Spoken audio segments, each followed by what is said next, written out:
This is Robert Stack, and you're listening to the Unbelievers Podcast.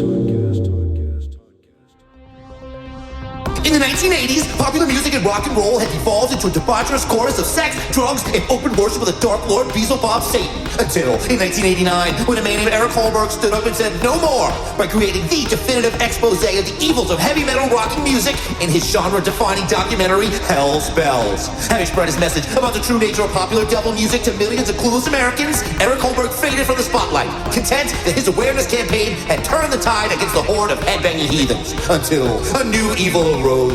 Tonight, the Unbelievers Podcast returns to the Satanic Panic as we discuss the epic and long-awaited sequel to Hell's Bells. So join us now as we discover that it's not just heavy metal making us do the devil's wishes. All will be revealed in Hell's Bells 2. Right here in the program, we continue to learn to unlearn everything you know. Hello and welcome to the Unbelievers Podcast. I'm Russ Ryan. I'm Drea Mora. And joining us as always is our soundboard engineer and producer, Rob Oakey. Don't stop me! That's what I'm talking about. What's up, guys? That's what I'm talking about. Yeah. That's what we're talking It's about. good to be back. I love that clip. It's great to have you here. Brooklyn Rob, New York Rob. Hey, Haircut I'm Rob. I'm recording a podcast over here. I'm in Brooklyn. I'm back on the road for the summer. It's good. How are you guys doing? Good. Hanging in there with the summertime heat. You do what you can. I'm glad. I feel sorry for you being in New York because you have just the heat plus the heat from cars and the exhaust from air conditioners. Yeah. So, I keep my air conditioner going a lot while I'm here. So I'm fine. As long as I'm in my apartment, I'm fine. When I go outside, as long as you stay inside. just stay inside forever. Yeah, I just stay inside a lot. And we're going to be getting into music. I'm pretty sure you can listen to that Hot Time Summer in the City song. I can confirm. I don't like to do spoilers, but that was not mentioned in what we're talking about tonight. How does that song go exactly? Do you want us to sing it or can Put the clip in right here. he wants us to sing I was it? hoping that you were going to sing it for us, Russ. Which part? The back of my neck getting dirty and sweaty, whatever that. Dirty and gritty.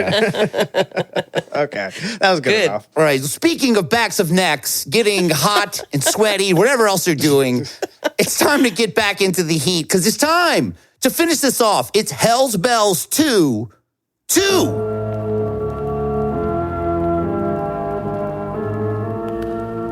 Who knows what evil lurks in the hearts of men?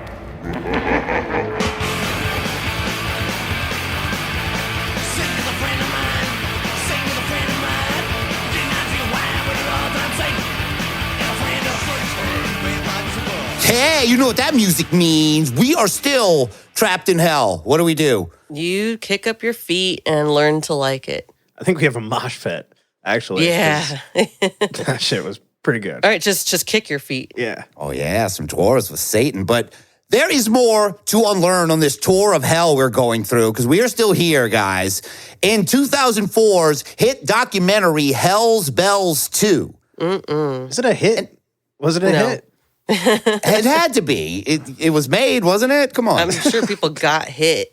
I don't think. More Yeah. like shit. It got a lot of good Got 'em. reviews from other from youth ministry groups, so I can see that. Yeah. It was a hit amongst churches. We'll say Accurate. that. They're loving it, and this is why we had to do part 2. So we only got a couple hours in, Rob. You need a little more of the right direction here. And we know a lot more. After studying the first part, we learned about Tori Amos and Marilyn Manson, and we discovered Rhythm is My Bitch, Yes. Kevin Avians. Yes. The electric. Doesn't end what was there. that other weird group? The electric. Electric something. Six. Electric Sky Church we Yes. talked about, Yes. sure. Oh, right. The It's been a while. Undertones, that fictional band, learned about them. Yeah, they were just like the Beatles, basically. They were Just very as evil popular. Beatles, or regular Beatles who were evil. Yeah. It doesn't end there, though, because there's about 4 more hours of this incredibly in-depth and all-encompassing expose of the music industry and its relentless mission to destroy Christian values and society in general with their rocking solos, catchy lyrics designed to trick you. The veil is being lifted for us, and we get to go further with Part 5. Part 5 is called Hearts of Darkness, Rebellion, Nihilism, and Death. Okay. All right. So this is right now we're doing a sequel to Hell's Bells. So it's part 2, but this is part 2 of part 2, and we're covering part 5 of this documentary. Part 2 of part 2. Accurate? Yes. Accurate. You were- You're Okay. That is I just wanna make completely sure I'm spot on. following You are following this I'm perfectly. sure our This is listeners Hearts of appreciate Darkness. that recap too. And I'm glad you're studying this, because this starts off by reminding you that this is educational, okay? This is you guys' school now. Oh yeah. So I hope you studied, because it's time for... A quiz. Test your powers of discernment by answering the following question. Through their lyrics, sound, concerts, and lifestyles, today's rock artists encourage their fans to A. Trust and obey their parents. B. Honor the great heroes of past generations. C. Value maturity, modesty, and good etiquette. Or D. Okay, I'm saving D, but these are your choices, okay? saving D. What do you think modern rock bands are teaching us? Are they teaching us to love our parents, to teach us to honor the heroes of the past, modesty and etiquette, or mysterious one, D for now? Well, I mean, obviously, we're gonna want to say Mysterious D. Everybody likes Mysterious D, but I've learned to love, what was it, Heroes. Heroes of the past? Yeah. There's songs that totally teach you to honor heroes of the past. Are you kidding? It all depends on who you're listening to, really. Who your heroes are, I guess. That's true.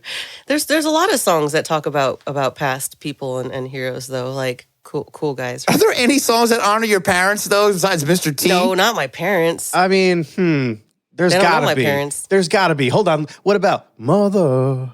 Tell your children. Isn't that's kind Oh, of... save it. He's coming up pretty in this. close. Save Oh, that. okay. Yeah, right. Well, Danzig, he's asking for it. He's fucking... Oh, Yeah, he he's is. super He's going to satanic. get it. He's going to get it. Oh, there's got to be some other good ones out there. I'll think about it. D does not stand for Danzig, but I know you guys are dying to stand what D is, right? Well, just a heads up. Choice D is one of the longest clips to ever be played on the show. Apologies up front. God. But this is a quiz, and you should have all the options if it's multiple choice. So here we go. D. Or D. American badass, watch me kick. You can roll with Some people say this music is loud, stupid, excessive, vulgar, and appeals to the basest animal instincts. That's why we play it. I don't know. I think music really, it's supposed to be like a feeling. It's supposed to be, it's usually about like youth culture, totally rebelling. Probably a lot of it was rebellion. Has a lot of influence on people and doing your own thing. It's no fun to be good. You got, you gotta let loose and you gotta do rules. I guess it's kind of a cliche, but rules are meant to be broken, I guess, is what they say. Rock and roll's always kind of been rebellious. I don't know, it's supposed to bug your parents, I guess. What do your parents think of ICP? They fucking hate them, but f*** them. In my opinion, rock and roll is more of a rebellious type music than it is stay in school, go get good grades, I don't know, but I like it. Okay, all that is D. Wow. Wow. I mean, they covered a lot. Oh, they did. And then if you remember anything about test taking skills, you're better off going with the longest answer when it's multiple choice. Yeah, you're right. He never does give the answer. I have to assume it's D because you had Kid Rock and Korn and ICP. And yeah, this is just pure early alt rebellion that he is very much against in this. Yeah, this like is all those it's bands. just the lineup of the Family Values tour. Like they just Yeah, singled out pretty that much. one particular tour, it seems like. And also, they played all of the hits right there. They played Korn Falling Away From Me, which, Yeah. I mean, come on. Does it get any better than that? That's like... Not much better, no. It's, I mean, as far as Korn goes. Yeah. And then there was a few other really good ones in there. I was vibing. That was great. Some of the kids that were talking were like ICP kids too. And Oh, yeah, I that's know. the one...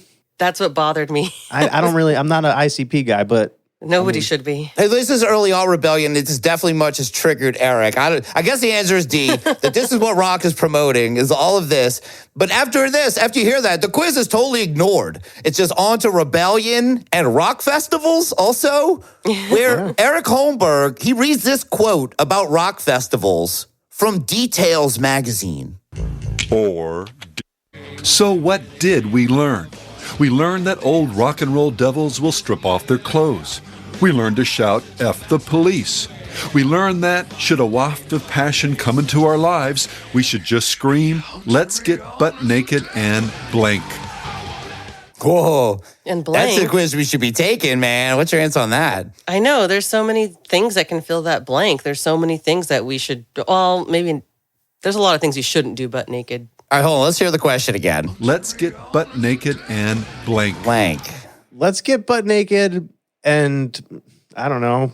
Make cookies. Drink some sodas. I don't know. What are you going to do? What else are you going to do? Shake hands. I don't know, take a shower. I don't know. I don't know where this is going. Let's all get butt naked, watch Eric Holmberg just teach us everything we need to know. Yeah, the question one more time. Let's get butt naked and blank. Why do you need to hear the question so many times? It's not a hard question. I don't know why he has to say it like that. Why you bother to say it like that anyway. It's great. But I don't remember like a lot of songs teaching me that though. And I don't look for lessons in all the music I listen to. I feel like Holmberg is obsessed with that. He thinks that every song is like got to teach us something, when most of these, what does ba with the ba teach anyone? I still don't know what that means. It must have affected him. He feels like he's influenced by everything, that he thinks everything you hear, you're completely soaking in and processing and thinking about every lyric. Maybe that's just how his brain works. Yeah, I know, right? It's this constant just fear, like he's scanning for like little trigger words. Like, what is it that you can set up like in Google? You're allowed to set kind of a filter that says if anything says this word, change it to this. I feel like he has all kinds of words just gone through a Satan filter and everything is just popping up as evil, even though a lot of songs I listened to as a kid, I didn't even know what the lyrics were, like at all. Yeah. Most of the time, it's like you're relating to like whatever, like I've always felt like I was like relating emotionally to the music rather than like being influenced, like my spirit I was just snapping my fingers. To like Blueberry Hill. I had no idea that was an evil song. He told us that already. We know that. Yeah, I'm just hearing the stuff. I like the way, like literally the music itself. I mean, I can't tell you how many lyrics I either misheard or just never knew what the fuck they were saying to begin with. So how am I going to be influenced by, it's almost like listening to music in another language. That's how little I was understanding the lyrics. That sounds as a kid. Like something a Satanist would do, actually. Listen to other countries' music. Yeah. Why not? Why not? You're definitely going to go to hell if you do that. Fuck. So. Oh, I didn't know it was bad. Yeah, oh, no. Eric doesn't like it. I was going to say, you kind of sound like some of the kids they interview in here. Like, it's just about the music, man. I don't care about all that. Man. Just vibe with the beat. But it is true. I mean, we're not, everyone's taking this serious. Anyway, getting back to Rebellion, he gives some examples of riotous, rebellious bands such as Deftones, Linkin Park, Against All Authority. Those bands, they're all bad, but there is a specific type of rebellion that really gets Eric Holmberg and God very upset. Honor your father and your mother. To rebel against, to dishonor one's parents is so abominable to God that cursing or striking them, as well as other extreme forms of protracted rebellion against parental authority, was a capital offense in Old Testament Israel. Shut up, slut, you're causing too much chaos. Just bend over and take it like a slut, okay, ma? Oh, now he's raping his own mother, abusing a horse, snorting coke, and we gave him the Rolling Stone cover? In this context, one shudders to think how God views rapper Eminem's rebelliousness, as well as the millions of fans who feed off his depravities. And there's a million of us just like me, who cuss like me, like Hit her with a skateboard. Parents and their authority have become a primary target for the grotesque defiance that courses through the world of rock and roll.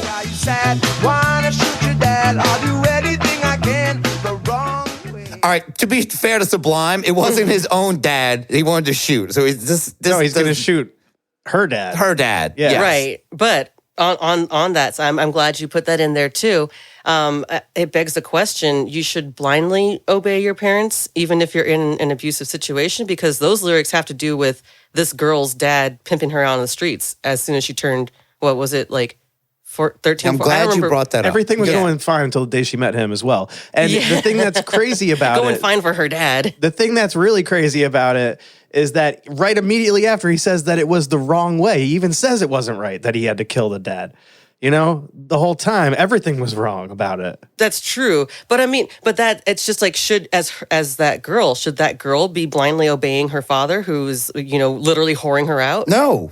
This is what he's trying to do. He's taking honor thy mother and father, which I think is one of the lesser brought up commandments, and for good reason, because this is not a good one. There are a lot of shit parents out there. It is the one commandment that I kind of mentioned last week, one that, he does focus on, but that I don't, this is the part that he starts to lose me a lot. Well, he's lost me from the beginning, but still. Yeah, and he does realize that Eminem is the rap god, because what does one god think of another god in reality? You know what I mean? So that's a good question. It's fine. It's fine. And Eminem's mom sucked from what we've heard about her. So like, why are we putting her on a pedestal and caring about her all of a sudden? Exactly. There's some parents that do not deserve honor. There are some, like you said, Russ, some shitty parents that either they're not present or they are abusive and evil, and like horrific things happen. Art is a way to process this kind of, either abuse, whatever you've been through. That's what Eminem's doing. That's just a healthy outlet to deal with having bad parents. Yeah, for it's sure. It's also a joke. So he's not really going to kill his mom. No, but I mean, I can see the slippery slope of planting the idea in some impressionable kid's head, hearing that and them looking up to them, now you sound like Eric. Well, because but this is my style of processing information. Is you're right though, giving some credence to the other side. Yeah, there is a gray area for sure in this. And Eric's bleep guy, he was taken off for that song because everyone was talking about raping his mom up and down. He bleeps out one F word at the end for no reason. And he played all the horrific shit, and then he just bleeps out just a random and fuck it. And like, we'll play that. Got the word that would have cost money. It makes me laugh thinking of me driving around in my church, listening to them watching this documentary. Makes me laugh when he's like, "But fuck you, mom, you slut, bitch." It's hilarious. Literally, anyone listening to that music, when you really think about just driving around, or just him sitting and listening to it for the first time. Imagine his face, the first time. Imagine Eric Holmberg's face the first time he heard Eminem. He looked at the giant portrait of his mom that hangs in his living room. He was like, "Oh my lord!" His jaw just agape. His mouth, just his sorry, eyes, Ma. like a single teardrop coming down from one side. I can just imagine the beads of sweat forming on his forehead and just him scrambling to find the stop button. I think that might have broken him. That might be why he is the way that he is. Yeah, I don't know how he's working this into Rebellion. I guess it's like Rebellion and Honor Thy Father and Mother. He's like, I'll just put those together. But Rebellion, that's pretty standard tenet of rock and roll. Taking that away makes for a pretty boring world, I think. Yeah. And I think that's what these guys want, though. They envision this and create the very rebellion that they want to stop, though, which is kind of annoying. This whole the pushing of values on kids who are not kind of into it, they've kind of led into all this. And I was surprised to find out or be reminded how many music videos the actor George Wentz, Norm from Cheers? Oh, yeah. Mm-hmm. He popped up in 3 videos in this. He was in a Michael Jackson video. He was in an MXPX song, Responsibility. I was like, why is Norm from Cheers in this so much? That was my other takeaway of this section. And there are some other notable anti-parrot bands that were brought up. Green Day. He even quoted Billy Joe Armstrong from a concert telling the crowd, quote, "When you go home tonight, I want you to eat your parents." And he put this under as if anyone would say to the show in any kind of serious way. I know, right? Oh no, there was just this rash of reports of cannibalism from the youth eating their parents when they came home from concerts. It would have been a huge problem. That would have been fucking crazy, actually, if one of those kids went home and did eat their parents. Then I would have kind of been able to take Eric's side here, but that doesn't ever happen. This isn't the 80s. This didn't actually happen. Yeah, in the 80s it might have happened because people were doing some crazy shit. And that's why he had in the 60s, if Jim Morrison said to eat your parents, that might have happened because there was so much drugs going on. but not with the Green Day He crowd. probably did say something like that. Jim Morrison said a lot of He weird said shit. some pretty, some stuff that was on par as disturbing. He would I have been say. canceled so quick. He's a big part of Oh, this yeah. lineage. Yeah, we kind of talked a little bit about Morrison in the last one, but yeah, he's part of this whole thing. Once the psychedelics got involved and all that, that's when it kind of went off the rails. Cringy, yeah. This is the rebellion part, the modern rebellion, the Aughts rebellion, and the other big one he talked about a lot is ICP, Insane Clown Posse. Parents hate those guys, right? Oh, I Drea? mean, so do Everybody so hates I. those guys. Yeah, or you should anyway. Not just parents. You don't got to be a parent to hate them. Unfortunately, there are some parents that also love them, but I'll just reserve my judgment. Yeah, I don't know. He's not doing it. Why should we? Fuck that. Yeah. There's also people that like Nickelback, though. Like, there are, I guess, fans. Well, yeah, I mean, if Nickelback fans painted their faces up the same way, I think I would hate them as much, but as it stands, I have a lot more loathing for ICP fans. Well, if it makes you feel better, I think they're all going to hell. Oh, they are, for sure. And as this lecture on rebelling against parents, it moves on, he brings up the fact that a lot of older rockers and pop stars, the ones who encourage rebellion, well, guess what? They're now parents themselves. Boy, that's embarrassing to go through that. Embarrassing. And one in particular, he seems to get extra joy in bringing up their struggles as a parent. And that would, of course, be the Prince of Darkness, an enemy of Robert the Doll, Ozzy effing Osbourne. The godfather of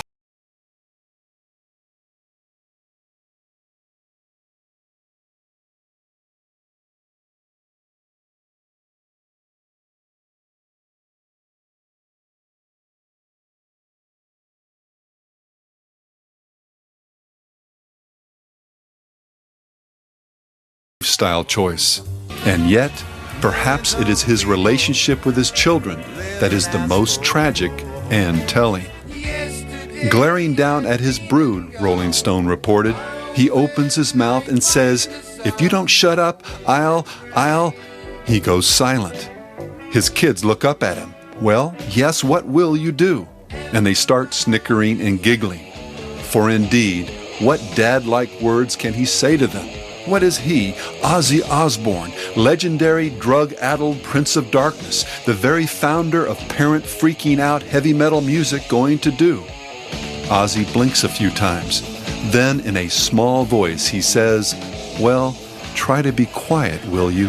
Boy, Ozzy's kind of pathetic, huh? Well, when the cameras are all there, you got to imagine what he actually would have done without the crew being present. He loves this. He's been after Ozzy since the 80s. And to see Ozzy in some pathetic thing where his kids are walking all over him. Plus, he probably was on some pills at the time, too, and just really didn't know what he would do. He's just pissed off and wanted to take a nap. Yeah, he just sounded like someone who just saw Ozzy, who saw the Osbournes for the first time. He did. That's exactly what and that he was explaining what he saw. None of that sounded out of the ordinary to me. Basically, Yeah. it's fucking Ozzy Osbourne. He's supposed to be a train wreck. That's his whole fucking thing. He's on the crazy train again. Yeah, he is the fucking crazy train. Of course, he's got problems. He gives him the props, man. And you figure too, I bet he's eating his words now, because if you watch Ozzy and his family now, I mean, they've made, the kids have grown older and more mature, and they seem like a much healthier family unit now. And where's Eric right now? This was 18 years ago. I would love what we're to know what he's listening to is from 2004. Yeah. But I really hope I can use the soundboard clip, because if one of y'all says something I like, I'll just say, "If you don't shut up, I'll..." It's technically an Ozzy Osbourne clip, even though it's him reading it. I guess sometimes you are like the dad in here, but no, we're not afraid of you. We're not going to respect any of your authority. Adult film. "If you don't shut up, I'll..." Thank you. That reminds me of the dog buttons when they hit the treat. No, you've already so had your excited treat. to hit Then that. they hit bitch, bitch, bitch. I love that he's so concerned about Ozzy Osbourne and his satanic influence on the culture. And then after all of that, this is really what it's summed up to with Ozzy Osbourne. Yeah. Is literally That was the him pinnacle. farting in front of Robert the I forgot Doll. about that. That has spawned entire TV series now, the fact that he is cursed by Robert the Doll. We had to check up on Ozzy. Well, I guess this is kind of checking up on him, but we got to see what the Retro, yeah. Yeah, we even have a clip of Jack. I think this is Jack, right? Spitting on him. Fuzz. Robert doesn't. Yeah, there Yeah, they that are, is, the two of them. Everything farts. Robert doesn't. Robert doesn't. Where's Eric now? We know we know what Ozzy's up to. He does sound the same. He's still trying to say, if you don't shut up, I'll. I bet that's what Eric sounds like if he has kids. Yeah, Ozzy he's completely shot. He can't talk great just to begin with. So when you start quoting him like that, it just makes it look really bad. Like even worse. Yeah. But you know like what his energy is when he's saying that. Yeah, he wants to say, I'll fucking sense. slap you or something like that, but he's restraining himself. Fucking kick your head in. Yeah. He loves it, though. He loves that he can shit on Ozzy finally after all this time. Right. But this is where he pivots from the rebellion angle to now the hypocrisy angle, which is fairly easy to find in the world of music. He really starts going off on musicians who try to start charity efforts. People like Elton John and R. Kelly, who had AIDS charities. Oh, yeah. He said he considers that as promoting promiscuity. Well, he might have been onto something with R. Kelly because, he did get in trouble for some things. I don't know if you've been paying attention. He called Moby. Oh, yeah. He called Moby. He called R. Kelly. He thinks, though, that like Elton John and R. Kelly doing AIDS things, he's like, well, your music already promotes promiscuity, and now you're just putting a charity up to help the very thing you started. He even goes after Janet Jackson. And, I know. Yeah, Janet Jackson is definitely thrown under the bus. And this was even before the boob thing happened because she also did a charity. She had like all these young girls come and watch like a video shoot of hers, but the video shoot was very sexy and all this. So she was teaching them this while she's doing a charity to help like pregnant youth or something like that. So wow, there's levels to that story. Yeah. Yeah, I know. That's something that bothered me because he acts like there's only one way to be. Like if you tap at all into your sensuality, then you're not allowed to promote any kind of modesty, even though you can be a multi-dimensional person. You don't have to, you're allowed to have a sexual identity and a part of you that expresses that. And then it's okay to switch modes, but he calls it hypocrisy. It's kind of like saying, okay, well, you're a parent. And if you don't want your kids to be drinking or anything and partying, then you're not allowed to. It's like, well, no, I know how to. Like, I'm an adult. And then how you act in different modes is, of course, you're allowed to be different, We could have saved a lot of time by just saying all music's bad, besides right. the Ventures and whoever it was, Don McLean or whoever he brought up in the last one. Van Morrison, I believe. And I want to mention now before I forget it, I mentioned last week that, I mentioned the fact that maybe surf music would be okay because it's instrumental. He did play a Ventures song during this part. I don't know why he did, but he chose to play a surf song of the Ventures, which I mentioned last week.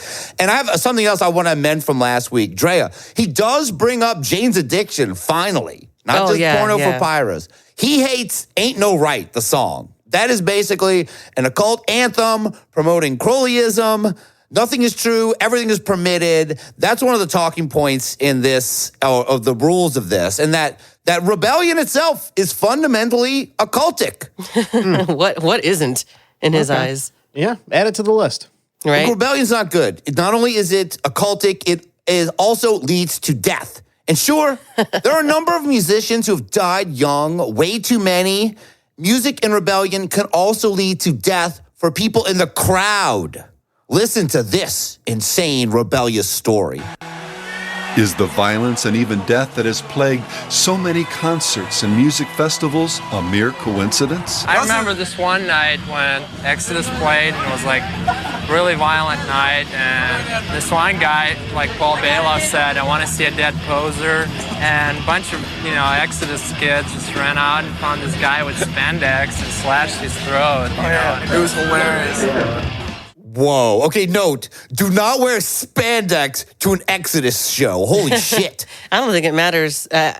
If there was no spandex, they would have just gone for the first brightly colored person or whatever catches their eye. Jeez. If this is even real, sure what which he I meant don't by believe it's spandex. real. Is that like a glam rock thing, or was this guy like I don't know, like something else? If you have to just ask. like working out or something. These kids were like 80s movie villains. They thought it was hilarious that they slashed a guy's neck. It was so funny. That is like, really wow, dark. You're so cool and edgy. Such a dark sense of humor. I know he puts a lot of bits and fake little skits in here and fake interviews. I think this one was real though. I don't know. I think this actually happened because that guy didn't sound like one of those fake actors. It didn't look like one either. I think this actually happened. I think you need to tune up your radar. I don't think anything that he used, like as far as those clips, is real, Russ. They all sound like they're pretty. They're too They're too tricking me now. Yeah, I know. He knows. No, I do think that a bunch of Exodus kids did kill some guy in spandex. I think we would have heard about that before this documentary. This was the death part. He starts listing the dead rockers. He lists, the usual ones. He goes through, Jim Morrison, Lennon, a lot of people that died young, Janis Joplin. Mm-hmm. He also included John Belushi as being from the Blues Brothers. I was like, that's not the same, that's not dude. the same. Technically, yes. Technically, it works. I will allow it. They were on a it. mission from God, though. He is in the pantheon of rock legends who died way too young. I was like, I've never seen John Belushi. He's included a lot of things, not lists of dead rockers, but okay. No, I'm surprised he didn't just go into. I mean, have you ever heard Rubber Biscuit? It's a great song. Like, there's some good Blues Brothers songs. So I think that they deserve to be up there with real musical acts that could influence you with Satan. I think why that they not? earned it. Yeah. But they were on a mission from God. Hold on, that's some. Yeah, I know. He had to. Oh shit! I don't think he saw the movie. He knew he was dead. It was enough. But this is when he takes another weird shift. He starts going very deep into the life and death of Nico from the Velvet Underground. Oh, jeez. Yeah. Oh, yeah, Nico.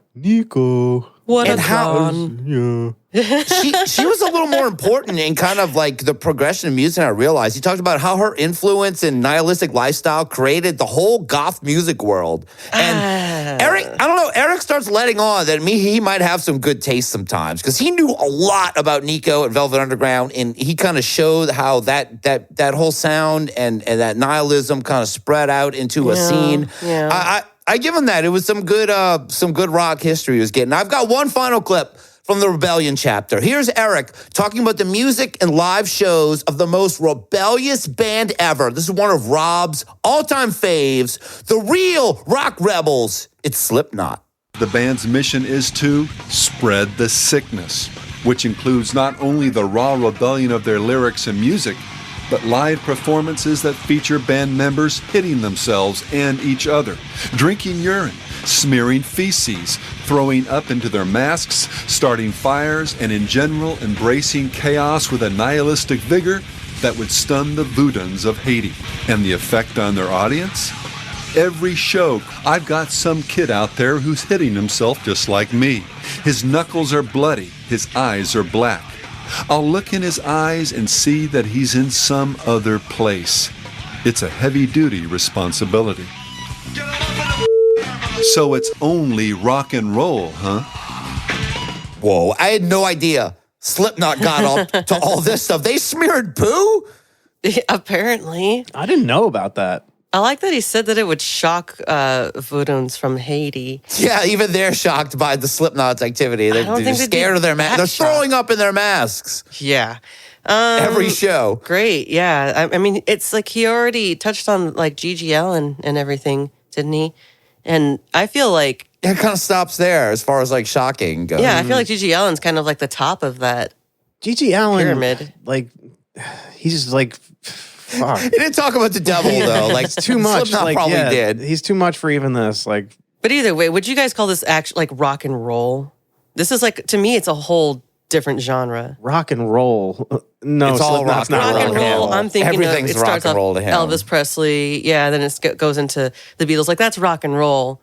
But then, yeah, Slipknot is like something else. Heavy rock, metal. Fats Domino to Slipknot is the same thing. I don't know. I don't want to have any stolen valor here either. I know Russ is my favorite. They weren't my favorite. I honestly didn't listen to a lot of Slipknot, surprisingly, growing up. Yeah, I had just that one album too. You would think, but and even from what I do remember of them, I don't remember them barfing in their own masks. I didn't think that was no. That doesn't sound like it's fun for anybody, really. Because like even you're in the crowd, you can't see the barf. You don't know what's happening in there. I'm not punching myself at a show. I didn't know everyone's punching. Do they punch themselves? Oh no, that's the best part, I guess. What are they talking about? Like when the drummer hits the thing, and then he like doesn't the drummer hit himself? Yes. Sometimes? Oh yeah, like I think all of them. Yeah, they just kind of. It's kind of like a move that you do anywhere now, like even in wrestling and crazy things where it's like you want to show them how crazy you are. Like I don't give a fuck. This doesn't hurt. You can't hurt me because I'm hurting me first. It's like Stone Cold. It is a classic. It's a classic wrestling thing. It's like George the Animal Steel move from back in the day or something.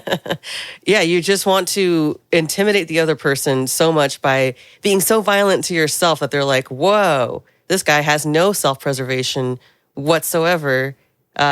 They've got nothing to lose. These guys are rebels. Okay, so maybe he's right about that part. But the other stuff I don't think is true. I really don't think any of that other stuff is true. They didn't poop or pee on stage. I don't think so. He was looking. He saw it. I mean, I wouldn't put it past them for the pee, but I mean, the poop part is definitely the biggest biohazard. Like, you can't do that. We would have known about this. Like, it would have been talked about more. It could have been he said smearing it. He didn't say actually doing it. Oh, So maybe they so like they could have already had it, They were like, and it might bring not the have been poo on. human It's time feces. to smear it. Like, how does that happen? Maybe they had a bag of dog shit or something, you know? Like, it could have been some animal's poop. Well, is that doesn't make it satanic much if it's better. dog shit still? If you don't shut up, All right, look, so in conclusion, stop being such rebels, you guys. God hates it. Knock it off and go pee on that Slipknot album. All right, that's it for part 5, rebellion and nihilism and hating on your parents. It's time. Let's get to part 6.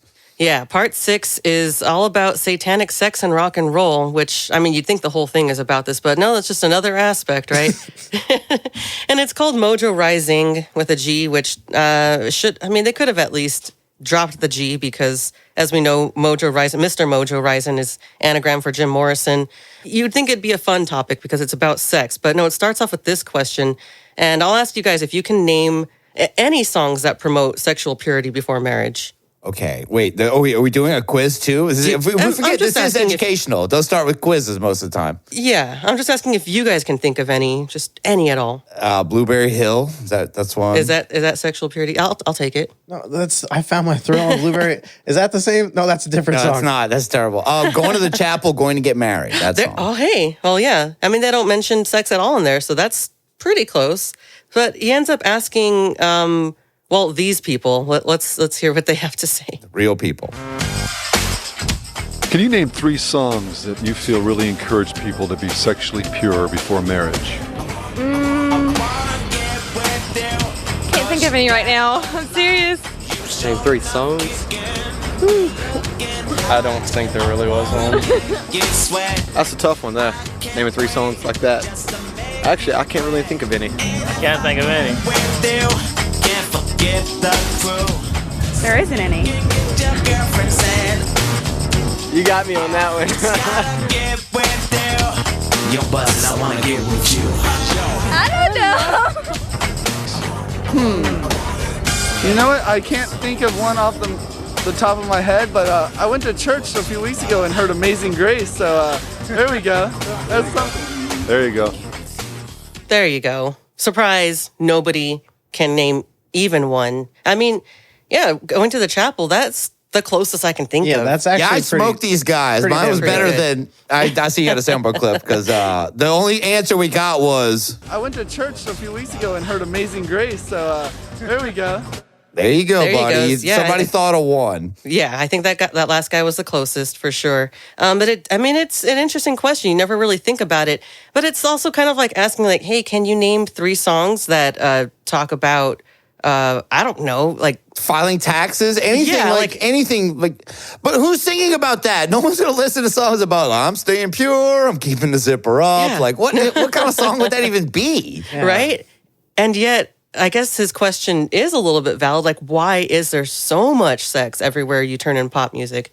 Because they will sing about other stuff every now and then, but it's kind of rare, right? There's whole genres of music that are just about like, I'm gonna love you down, I'm gonna do all this to you. There's there's complete sexual purity music. No one would listen to that. Yeah, you would think, right? And so I think really we're not really going to be able to answer the question as to why, because we're not the ones who are out there making this music. So I think these musicians are going to probably say it best. I find sex very inspirational. I've often written about it in music because there's a very powerful and direct correlation between sexual energy and musical energy. Rock and roll is synonymous with a lot of things, sex being one of them, and you can't take that away from it. It just doesn't work. Sex and drugs and rock and roll. A very good do. Adult film babes, we have local babes, we have national babes, international babes. It's just gonna be Babe Fest. It's no secret that rock's very name is synonymous with this type of unrestrained sexuality. In an acclaimed essay, cultural critic Michael Ventura noted, "Rock and roll was a term from the juke joints of the South when a music started being heard that had no name. In those juke joints, rock and roll hadn't meant the name of music, it meant to blank." Whoa! Whoa! I know. I know. Wait, did we figure out what? Let's get butt naked and blank. It's like an equation. If we put these together, It's we can algebra, actually man. figure out what we're talking about. I think we have figured it out. So every time you guys see the word rock in music, it's essentially the word fuck, which is kind of cool, I think. So get buck naked and rock and roll. That's Yeah, what we're man. doing. Hey, I like Babe Fest. I like this clip Yeah, too. do you know who this was? Adult film babes, we have local babes, we have national babes, international babes. It's just gonna be Babe Fest.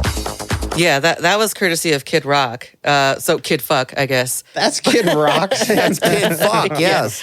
Yeah, we started off with that was Anthony Kiedis in the beginning talking about sexual energy being, very close to musical energy and his And inspiration. Steven Tyler, right? I Yes. heard the Aerosmith rocking guitars, and I heard his signature voice talking Yeah. about rock is all about getting it on. It's actually really funny hearing Kid Rock, in this because he's come full circle now, isn't he? He's really like he's more conservative these days, isn't he? He is more conservative. But he still I was gonna say rocks the house, fucks the house. He still fucks the house. Yeah. Or he tries to anyway. He's very he's gone very conservative, but just as loud as before. So he's still, waving his banners and everything. But you guys think about the song Jailhouse Rock now. Jailhouse Fuck, yeah, if you replace rock with fuck now. Everybody in the whole cell block. I'm gonna fuck around the clock tonight. Yeah, exactly. So yeah, I think that's kind of cool. So this does come back to the question though. Yes, it's everywhere. Fucking Robin? Wait, what is that song? Okay, never mind, sorry. Oh. Tweedly dee, all right. That's great. I think it's a great thing. That's just my personal take. But Eric here cites the reasons of how rock and roll was allowed to take over our culture as we know it. It was kind of stealthy. He cites it as being the weakening of the traditional family unit due to evolving work patterns and because of cars, but also lack of religious leadership in the face of this he calls coded sexuality. And I don't know. What do you guys think that there was a lack of religious leadership that allowed it? Or do you think people just liked the way the music felt? I think it's a combination of the religion pushing too hard and the rock pushing too hard the other way. And the rebellion is part of a thing. It's part of growing up in like kind of a repressed situation where they're telling you don't worry about your emotions, don't worry about your heart, don't do this, don't do that. And you're a young kid and that's all you want to do is rebel and everything. So I see where he's going with this. Yeah, that makes sense. But the music is just so catchy in itself. It speaks to the people. George That's Harrison what it tricked is. us, remember? He tricked us into saying Hare Krishna. Then they were tricking us into getting... Let's get butt naked and rock. Oh, definitely. But say like in the 50s, because George Harrison, he wouldn't have been able to come straight out and singing Hare Krishna without these steps kind of being laid out before him, before the others, So all this was super shocking just to even mention premarital or extramarital sex because he says practically a sin or sinful. Apparently, I don't know if somebody who's an expert can fill me in. It's not an actual sin; it's just looked down upon. That sounds like excuses being made by fundamentalist Christians. But we'll move on. Yeah. Well, so the entire nation of people were shocked at this time. They did the whole keeping the cameras from the waist up on Elvis because he was too sexy for people's television sets. They couldn't even handle that much. So obviously those people would have an absolute heart attack watching today's music videos. Oh, absolutely. And Eric is. Eric is the lineage of the same people who wanted to keep Elvis cropped like that. Like, they're always, Right? It seems like there always has to be somebody like that. It's like we thought that was over in the 70s when, like, they would show parents sleeping in the same bed in a TV show. Yeah, It's like this slow sexual progression going on. But there's always his side. It's like, nope, no, hold on, guys. Could you This is all imagine too Eric far. Holmberg if he saw Lil Nas X suck Satan's dick in my that music God. video? That came Hold out? on, Hell's Bells 3 is hopefully coming later this year. Honestly, Definitely. I would watch Hell's Bells 3 at this point. Oh, if he came out of retirement again because of Little Nas X, that would be it. Oh my God. He's on his radar.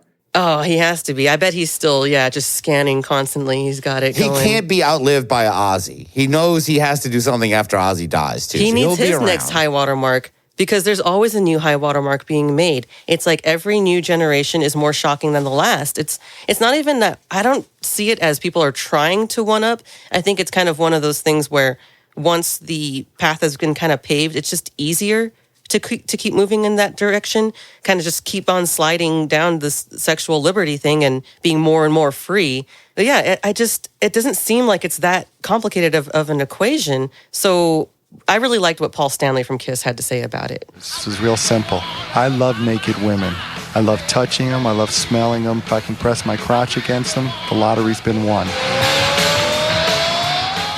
But now they open up the Super Bowl, replete with dancers wearing costumes vomited up from the world of leather fetishism and sadomasochism.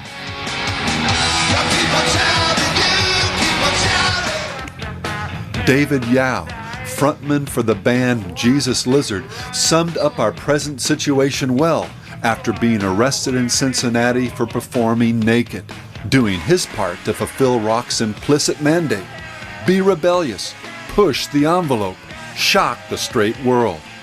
What the blank is shocking, he said. It's 1996. The only thing that shocks me is electricity. I don't know how to pull off shock value anymore. I'm saying it's true. Yeah, being naked is not shocking anymore. I mean, the Red Hot Chili Peppers went on like giant tours just wearing socks on their cocks the entire time. It's not, no, being naked is not shocking, but I do like that clip. I have to hear. Yes. It's 1996. The only thing that shocks me is electricity. I love it out of context because it sounds like he is just like a newborn baby, just like, oh my God, the light turned on. What is electricity? I wish that you had clipped that Paul Stanley moment. But hold on. We got this. This is real simple. I love naked women. Oh, yeah. Just for you. The rest of it, where he I said, know, yeah. If he gets to press his rubbing crotch up against my crotch. What the fuck was that, You dude? can put that in. That's Sure, go sexual ahead. assault, okay? The lottery's been won. Well, we're assuming these are all willing participants who, rush backstage because they want his crotch pressed the up way against that them. he If you're in phrased Paul it. Stanley's vicinity, It does sound creepy, don't worry, yeah. you want it. He just sounds like he's a dude on the subway, just like rubbing his crotch up God. against people. Like, Bad memories, Rob. Bad memories. That's Paul Stanley. What did he say? That's the Holy Grail or something? Oh, the lottery's been won. Oh, that's the lottery. The lottery has been won if he's able to rub his crotch on I think he's probably won the lottery a bunch of times then. I feel like he's rubbed his crotch on a bunch of ladies. I mean, have you seen that guy, what he's got going on there? He can't walk through a hallway without bumping it into somebody. So, of course, that's going to happen. I think they asked him at some point, like, if he even knew what the number was. And he's like, maybe in the past decade I could give you a number. Okay, how about that? And he's like, never mind, I can't. Hundreds, thousands maybe. When Eric's jealousy slipping in a little bit, when he's getting in. I think so. These rockers are a little too much about getting action, and they're all about the... This is real simple. I love naked women. Yeah. That is I think pretty you're right. simple, actually. And sometimes it's that's all you need. Kiss is a simple band. They tell you they want to rock, Keep they it want to simple, party, stupid. and there's some chicks going around. That's all Kiss is about. Just like the 3 tenets of Kiss. So anything that Paul Stanley says about that, it's not surprising. If they can rub their crotch on you, that's the Lottery's been been won.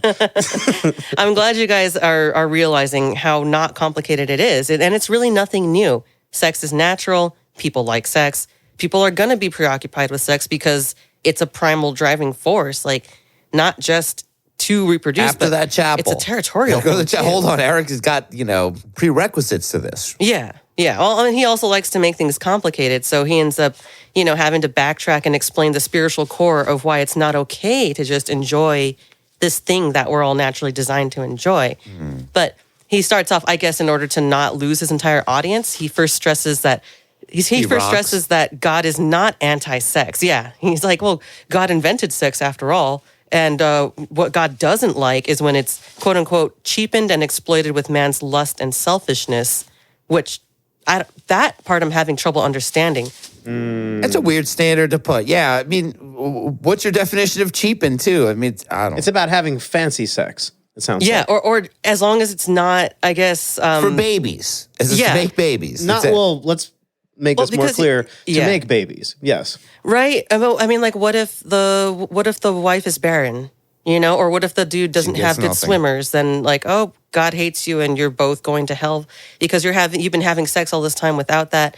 I mean, I would think that as long as it's, you know, you're lusting after your husband or wife because that's the only okay pairing to them, that it's not a sin. Like sex is not a sin as long as you don't think about it lustfully.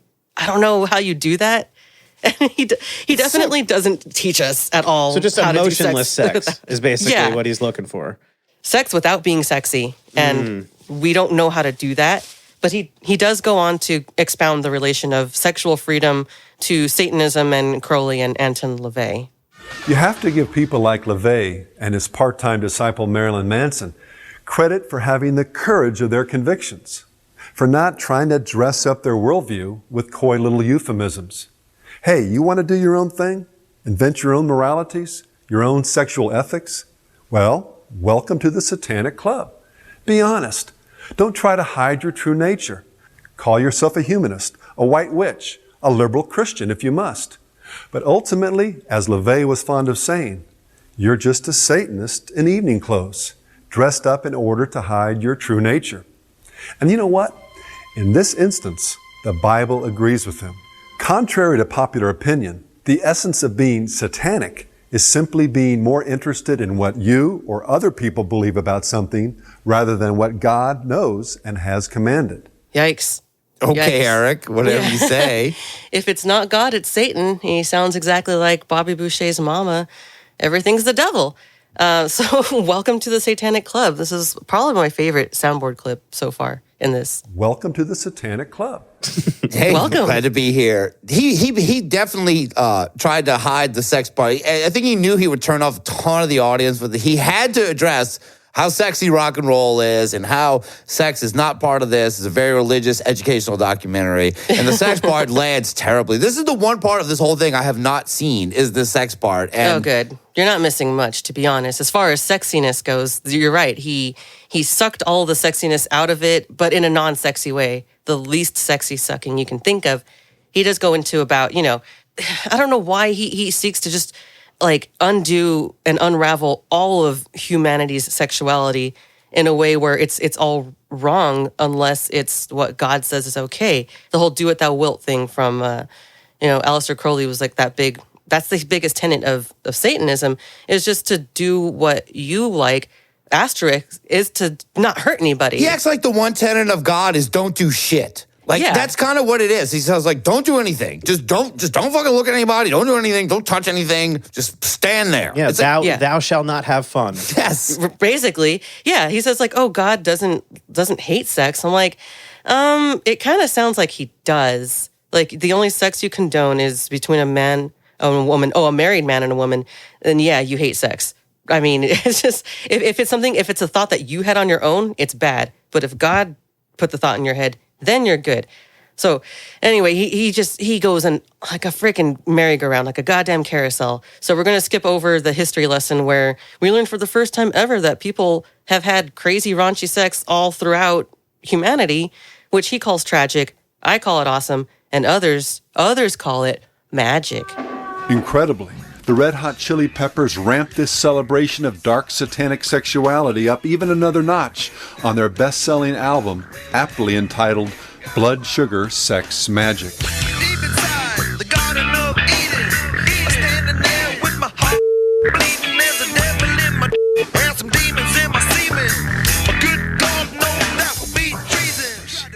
These lyrics touch on, quote, the deep things of Satan, and should give anyone with even a smoldering ember of conscience a sense of the depths to which our culture has fallen. And by the way, this is not just to single out or condemn the Chili Peppers. No doubt they were to some degree clueless as to the line that was being crossed when they composed that song. The culture of rock and roll had taught them, and countless others, that perversion, and especially sacrilegious perversion, was somehow revolutionary or profound. It had been drummed into their heads that it was cool to use drugs in order to achieve altered states of consciousness, and then to let the songs rise up like sparks from a fire of some primeval furnace.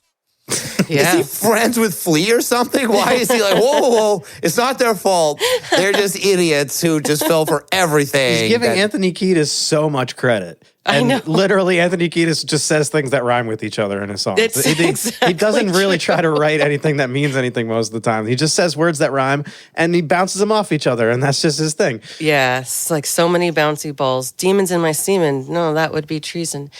Yeah, he was giving, it's funny, he was playing devil's advocate is what he was doing, literally, by saying like, no, they were ignorant to what they were doing. They didn't know. But he is right.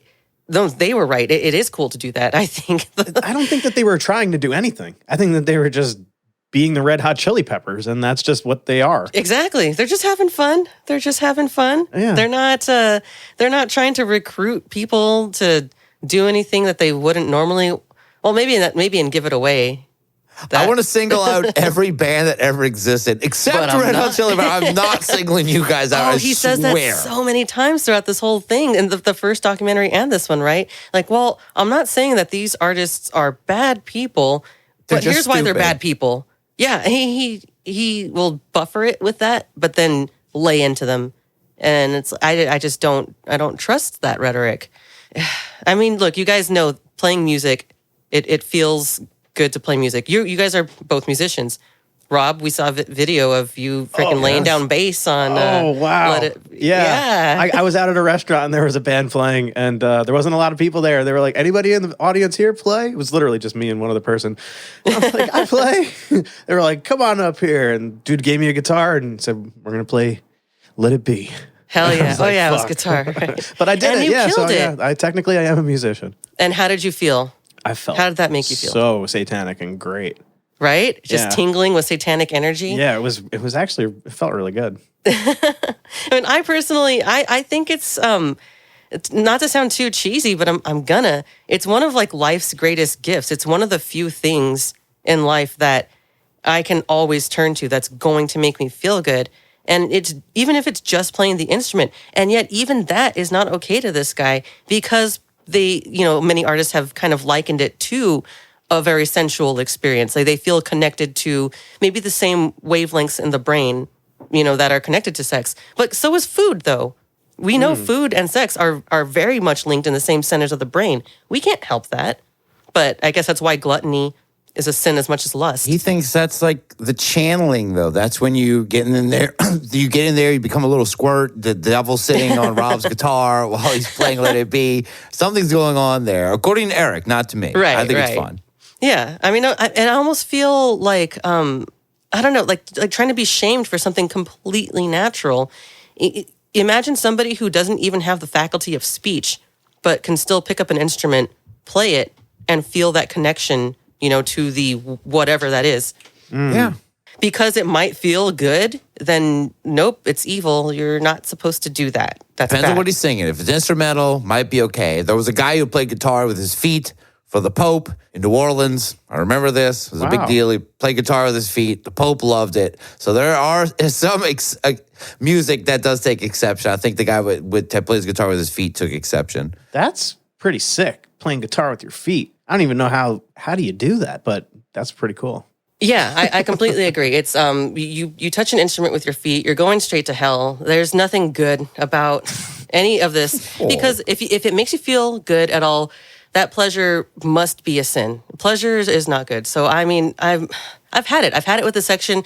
Russ, please get us out of here. All right, I'll get us out. Yeah, I was hoping for more with the sex section. No. Of course, Eric wouldn't stick the landing, but we're going to move on to part 7, which is called Antichrist Superstars, which I'm pretty sure he's addressing in this. And this starts off with a breaking story from MTTV news anchor. That's right, MTTV news anchor, Kurt Louder.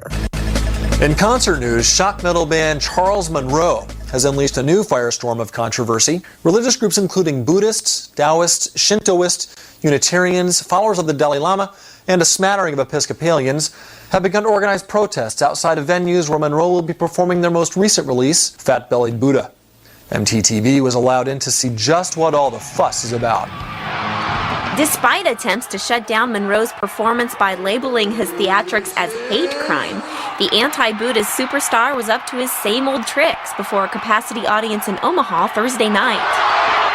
We will no longer rob the belly of this fat, jolly pig! Yeah, this is Charles Monroe, the Buddha-hating rocker. Oh, man. I hate that guy. What, is this a real person or is this a made-up character? I can't tell yet. Now, you notice I didn't say Kurt Loder, the actual MTV guy. This is Kurt Louder from MTTV. You know, the empty TV. This is another great sketch from Eric's team, and this is Charles Monroe. You get it? Charles Monroe? Marilyn Monroe. Oh, Charles Marilyn Manson is the opposite of Marilyn Manson. Yeah. So I hate it. The opposite of Marilyn Manson. I hate it. Let's get back to MTTV with more shocking news about rocker Charles Monroe. As in other venues throughout the tour, audience enthusiasm reached a fever pitch during the now infamous Buddha smashing that precedes the band's performance of their hit song, Kurt's Not in Nirvana. We will make our own Nirvana! When later asked to defend his controversial stage show, Monroe characteristically responded, "It's art and needs no defense," and then extended his middle finger to a saffron-robed monk and said, "Here, meditate on this." Whoa. Take that, monk, and take that, Kurt Cobain. This is the Buddha Smasher. He just roasted your dead ass, Kurt Cobain. That's mean. This was a sketch that he did about this guy, Charles Monroe, who is holding a giant Buddha up to smash the Buddha. He went through all the trouble of making this. This is so stupid. It's insane. And yet, when I'm watching this for the first time through, it took me a second. They actually did a good job at making it look like a legit, little news report. I was like, wait, who? I thought Charles Monroe was real, just like I thought that spandex guy got his neck. I thought I was missing out on shit. I'm like, I never heard of this guy. Oh, I never heard of it. I had to look him up. And then after I looked it up, they might as well have just said. Oh, yeah. That's some good Matrix vibes, too. Dodge this. But his reasoning for this sketch, this Charles Monroe, the Buddha Smasher, I'm still very confused about. I think it's to illustrate how goofy it looks to be so against a symbol of peace. But somehow when you replace it with Jesus, it's not so ridiculous. Eric thought he had something here. He went through the trouble of filming all this. He does not have anything with this. No, it almost makes his point seem sillier. Kind of, because it's like, obviously this would never happen. This is not a real thing. And so you're fabricating everything that you're saying about it as far as Christianity goes as well, because neither one of these things is really what's happening here. Oh, I agree. He makes it so, he dumbs it down so much that, well, guess what? It looks dumb now. It looks, congrats. You played yourself. He's making his own point look ridiculous. Yeah. If this guy was real, though, I think Jesus would love this guy, Charles Monroe, to be like, hey, look, Buddha, someone's finally messing with you. People are doing all kind of stuff to me all the time. They're peeing on the cross. They're just cursing me constantly. Every rock band is talking shit on Jesus. There's finally one guy who's messing with Buddha. But in reality, do you think the Buddhists would care at all? No. They don't That's their whole tenet. One way to find out. They ain't going to make no documentaries about it. That's for shit sure. Let's start smashing Buddhas. They don't care. They're going to be like, that's your problem. There's other Buddhas out there. We'll be fine. That's what I love about Buddhism. They just are like, oh, well, that's your thing. That's what I'm saying. That's using them as to make this point doesn't work at all, because Buddhists would just be like, we're my above point this. too. I'm sorry. Exactly. We're above one of the most this. ridiculous sketches, and it's the most well done one too, because it tricked me, Andrea, to look it up. I think It really did. I didn't look it up. I had to. It was my second watch through that I was like, oh, duh. Charles Monroe, Oh, duh. Yeah. Marilyn Manson. I get it. Okay. But it does lead back to the occult origins of rock, and I do enjoy that. In 1916, Aleister Crowley created a ritual to banish the, quote, dying god of Christianity and inaugurate what he became among the first to term the New Aeon. or New Age. Central to this ceremony was the use of a frog that was baptized, worshipped, and then crucified with the words, "Lo, Jesus of Nazareth, how thou art taken in my snare. All my life thou hast plagued and affronted me. I blot thee out from the earth. Thine aeon is past. The age of Horus is arisen by the magic of the master, the great beast that is man, and his number is 666. After mocking the crucifixion, Crowley's great law was intoned, "Do what thou wilt shall be the whole of the law." More incredible blasphemies were uttered, and then the frog was killed with the dagger of art, while intoning the words, "Into my hands I receive thy spirit." The dagger of art. Art used to destroy the old ways and usher in the new age. This is some heavy shit he's getting into. Terrible stuff. This is why I hate Aleister Crowley. Because it's one thing to do the whole "do what thou wilt," and okay, so I might not know the exact lines and everything, or like the timing of when these lines came in, but I thought that the whole thing of Satanism was "do what thou wilt," so long as you harm nobody else. You know, like as long Even as it's frogs. just you and your own thing. Yeah. So you can't even just the whole attacking other religions and like mocking Christ and everything. That's where I draw the line. I don't mock other religions. It's like, do what you want, in your own little thing, you know, just keep it to yourself. Well, there was a lot of resentment towards Christianity, the fact that he's going through the trouble of crucifying the frog and stabbing it with the dagger of art and being Not very okay. symbolic. I know you're there. Yeah. No, it led to all this. Hold on, Eric's onto something here, I think. I don't know. Yeah, I'm against that as well. I can see the outrage. That's disgusting. Yeah, I do not support the crucifixion of any frogs, ever. No. That's never okay. It ain't easy being green. Yeah. It really isn't. We actually have an old Kermit the Frog clip from when we did Frogman. Let's hear what this sounds like. I haven't heard it in years. I know you're there. You kids again? Imagine him crucified. Terrible. There's another one while we're at it. Sorry, Kermit. Web-footed fiend. Okay, that one we can crucify. There we go. I totally forgot about the frogman. I got one more short clip about the dagger of art, which I like because at the end, it shows someone we mentioned earlier, and I was really hoping he popped up in Hell's Bells, and of course he did. Glenn Danzig at the end of this. All right. Well, the great beast would have longed to see this day. What was once the underground purview of a handful of occultists, drug addicts, and freaks has been literally forged into a dagger of art and thrust into the heart of Western culture. Who designed your new t-shirt? You mean the one with the demon, the beastie guy strangling Jesus? And his heart's glowing and blood's coming out of his eyes. That's the one. Yeah, I thought of that one.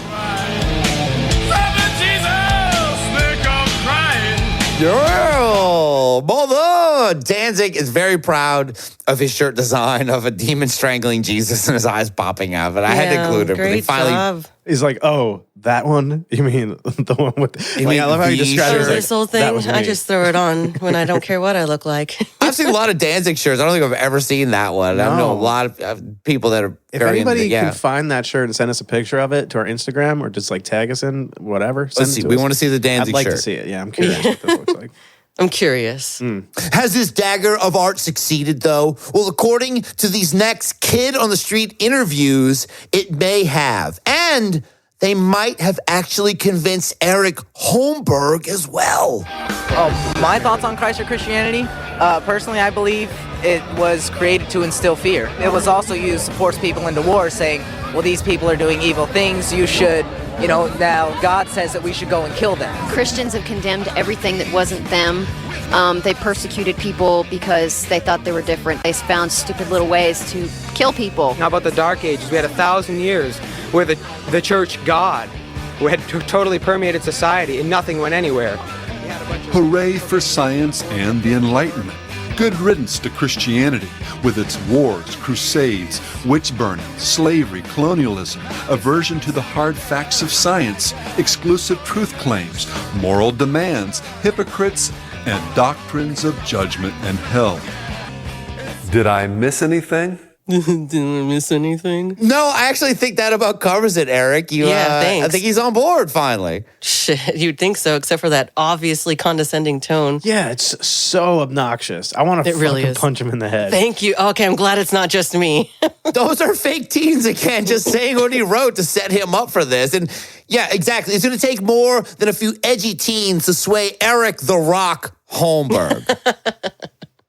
Did I miss anything? Well, it would take hours to fully diffuse all these charges, but I trust that what follows will be adequate for those who are not willfully skeptical.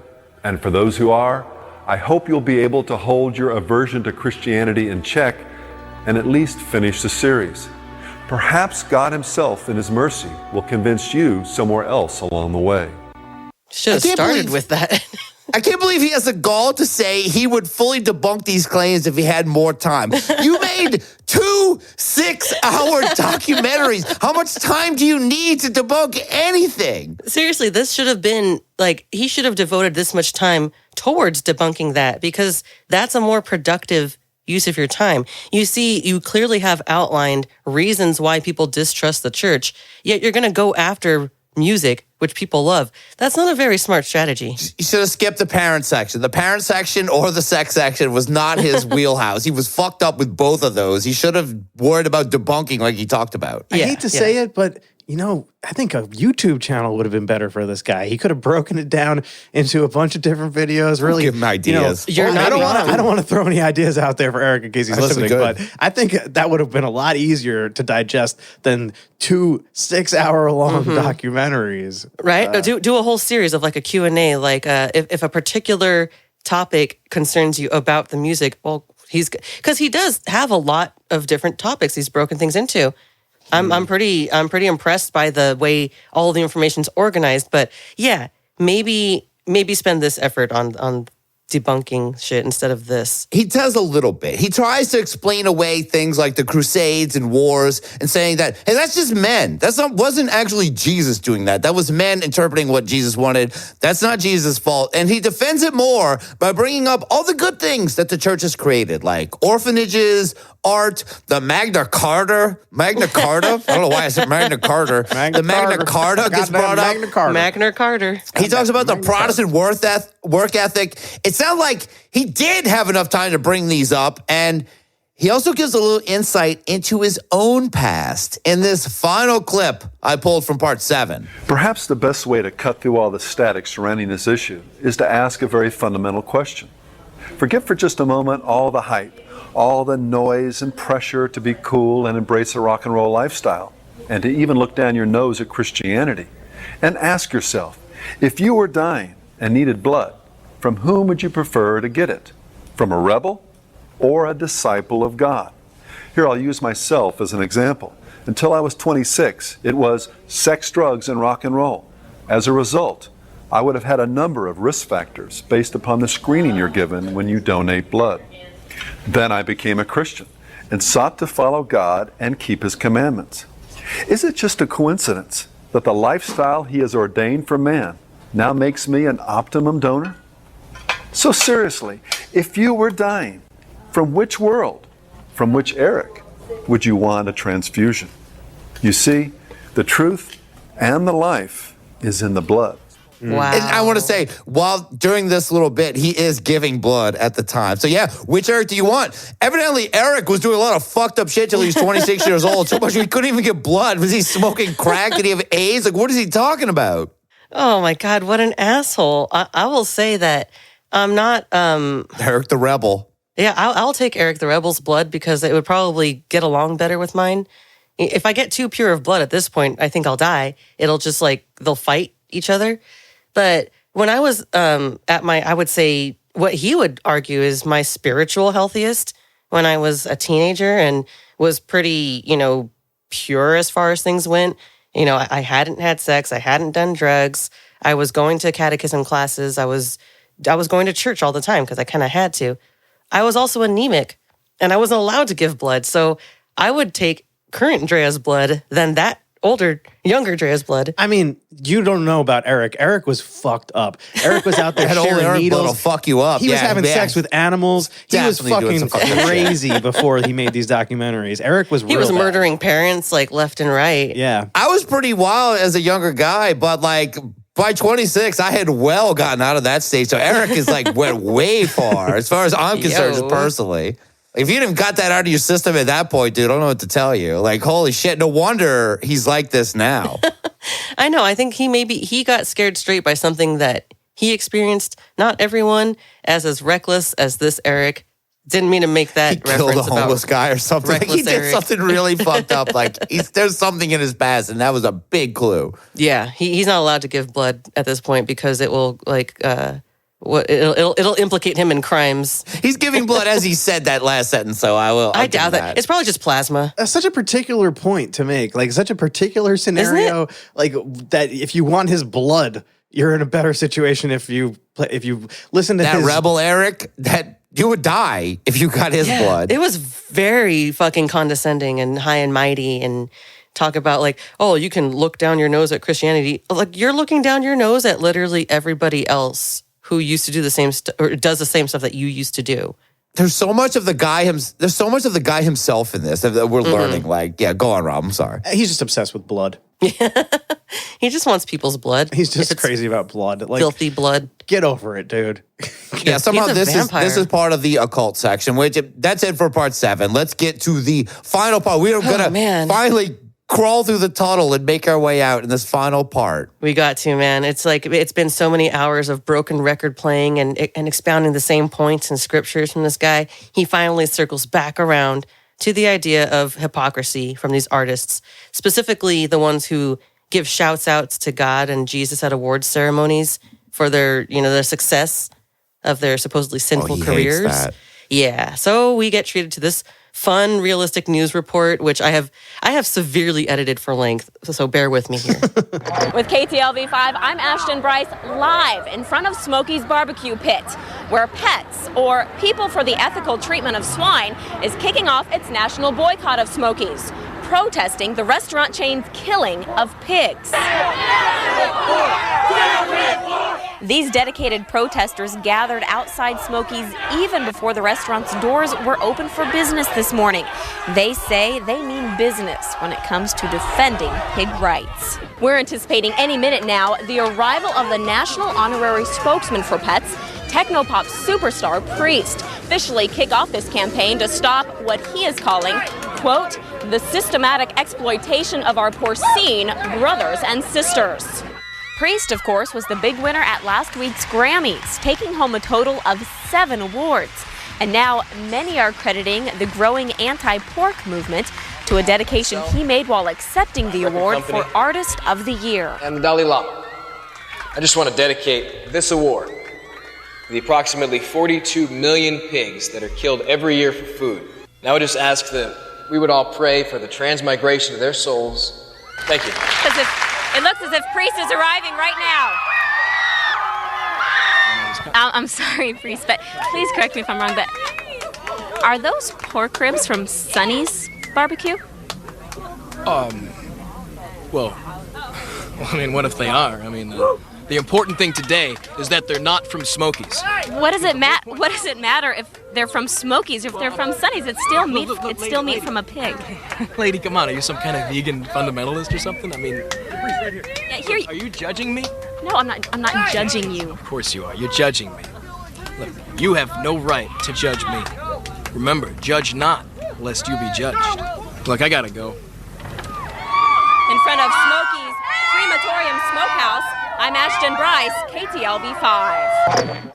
That's the most confusing thing I've ever heard of. What the fuck is going on? It was this whole like scene, right? Reporting on all these people, these protesters in front of this thing, which sounded real. Look, this thing was like 4 minutes long. I had to condense it to that. Who is Priest a parody of? This is definitely fake, but is Priest supposed to be Prince or Moby? Like, what is this? I think it's a combination of a bunch of different things, which makes those are the best. That's their best angle when you're creating kind of a parody thing, is combining multiple ones, so that they can get as many digs in as they can. But yeah, I don't know, people like, I guess, like Sinead O'Connor, the artists who take a platform at all. But they're eating barbecue from the other place. Like, why is he eating ribs at the interview? I'm very confused. They got such a dumb analogy. Really loose on this one. It did. Yeah. The end does fall apart of this. I will mention he himself is into making a 6-hour documentary, and he is falling apart just as much as we are. This feels like modern day Saturday Night Live. It's that bad. You know, like it feels like it's that corny of a sketch. Right? And then I don't know why he felt the need to even make a skit about it. It's like he doesn't think that there's any other way that the message is going to sink into our thick skulls unless he brings food into it. Like, we're not stupid. Like, you don't have to beat this dead horse for 6 hours. We fucking get it. But it was still kind of funny with how bad it was. So I at least enjoyed the break in the monotony of just the... He does keep it moving. Yeah. We don't mention a lot, but a lot of this is just like watching MTV. It's like a montage of videos from the 2000s, the late 90s, and they just keep coming and coming. You go, oh yeah, I forgot about that band. And then he kind of ropes in with weird pig news stories that we're hearing now. Yeah, and with how much I had to clip out of that and cut out of it, I did salvage this, which wasn't in it, but I thought you guys would still I think you still might enjoy this soundboard. You don't see pigs running around shooting or killing people because they're hungry or they're looking for money or anything. Which, I mean, I don't think that's any actual vegan or... That's the dumbest thing anyone has ever said. He's like, well... You don't see pigs running around shooting or killing people because they're hungry or they're looking for money or anything. Why would pigs look for money? How are they getting guns? How are they shooting with those hooves? None of that makes sense. Yeah, I think it was honestly insulting to the people who do stand up for animal rights because none of them make arguments that dumb. So I just feel that this whole skit that Eric did was just completely harmful to everybody involved. Is this some underhanded Muslim bashing too, you think? Yeah, I hope not. A little bit of like, I don't know. I feel like it's he could have chose something else. He could have chose very chicken or something. Aggressive towards all other religions, you know, throughout this whole thing. Yeah. Yeah. So this whole barbecue pork superstar skit was obviously trying to expose the hypocrisy of artists behaving one way in their music and then speaking in public forums in a completely different way. Which, to be fair, that's a pretty valid point. It does happen a lot, but it's not like it's going without being noticed. Like, artists are aware of it, and this was another very long one that I clipped super short. But we'll get into an interesting criticism from another artist. First and foremost, my Lord and Savior Jesus Christ, and also that thong. Thank you. Not to be unkind or single anyone out, millions are equally guilty of taking God's name in vain. But one artist hit the nail on the head when he observed after one award ceremony, it was rather ironic that teenage girls with breast implants and rappers with violent and misogynistic lyrics spent the whole night thanking Jesus Christ of all people. It's clearly by unchristian means that these alleged friends of God have made their millions. Yeah. Guess whose scathing words those were? Yeah, I've heard those words before. You talking about these? You talking about that thong. No, not those ones. The other ones. If you guessed Marilyn Manson, you're right.